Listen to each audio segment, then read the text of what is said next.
So the nationalist populist Keiko Fujimori, she's the most persistent and battle-hardened conservative fighter in Peruvian politics. She just won the presidential election there. So if you didn't know, yesterday Peruvians headed to the polls all across the country for a presidential runoff between Keiko Fujimori, she is the conservative standard bearer there in Peru, and Roberto Sanchez, who's a far leftist congressman, self-described political heir to the jailed ex-president Pedro Castillo. And this really was the big runoff yesterday between these top two vote getters back from their April election, I believe.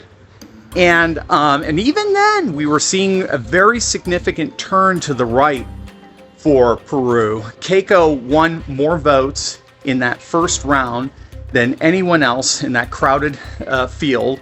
And her opponent, Sanchez, he actually came in third. And admittedly, yesterday was a real nail-biter. Polls showed them neck and neck going into yesterday's election. But in the end, voters made it very clear they went with this rock star of Peruvian right-wing politics, Keiko Fujimori, I should get my name right, whose family has become a bit of a staple in Peruvian conservative politics. If you don't know her father, Roberto Fujimori, he was a very successful president. Back in 1990, Peru was on its knees. The economy was in a free fall. Hyperinflation, if you can believe it, was topping 7,000%. Marxist terror groups were bombing cities, massacring civilians. And so into that chaos stepped Roberto Fujimori, the son of Japanese immigrants.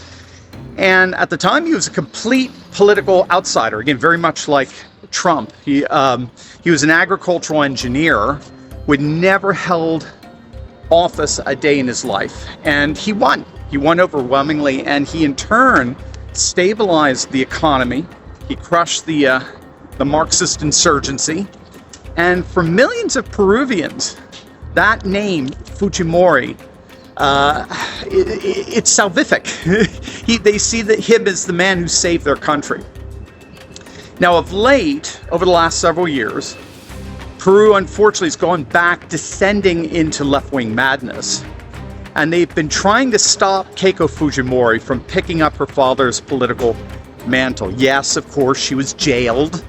She was put on pretrial detention over trumped-up corruption charges, campaign finance allegations, and the like. I mean, they all play by the same book.